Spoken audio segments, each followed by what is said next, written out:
నీ వీడియోస్ ఎంతమంది చూస్తున్నారో నా వీడియోస్ ఎంతమంది చూస్తున్నారో ఒకసారి చూడనయ్యా.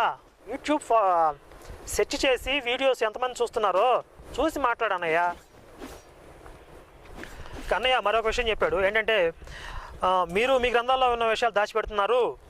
శివపురాణంలో శివుడు సుప్రీం అని ఉంది, మొన్నేమో నువ్వు భగవద్గీత ప్రకారం శ్రీకృష్ణుడి అన్నిటికీ కారణం అని చెప్పావు, మరి ఇక్కడేమో శివుడు అని ఉంది, దానికి దీనికి వైరుధ్యం ఉంది కదా, ఇది ఎందుకు చెప్పట్లేదు మీరు అంటున్నాడు. ఎవరు దాచిపెడుతున్నారు? అది శివపురాణం ప్రకారం శివుడే సుప్రీం, భగవద్గీతలో శ్రీకృష్ణుడే సుప్రీం అని ఉండిద్ది, దేవి భాగవతంలోకి వెళ్తే అమ్మవారు సుప్రీం అని ఉండిద్ది. ఎవరు దాచిపెట్టలేదు, అందరూ చెప్తారు, ఓపెన్గానే చెప్తారు ఈ విషయాలు. నీకు కావాలంటే యూట్యూబ్లో చక్కటి కోటేశ్వర గారి వీడియోస్ సెర్చ్ చేసుకో. దేవి భాగవతం గురించి ఏం చెప్పారు, శివపురాణం గురించి ఏం చెప్పారు, భగవద్గీత గురించి విష్ణు పురాణం గురించి ఏం చెప్పారో చూడు ఒకసారి. నీకు హిందుత్వం యొక్క మూల తత్వం ఏదో తెలియాలంటే నువ్వు కొంచెం ఒక స్థాయికి రావాలి, ఎదగాలి.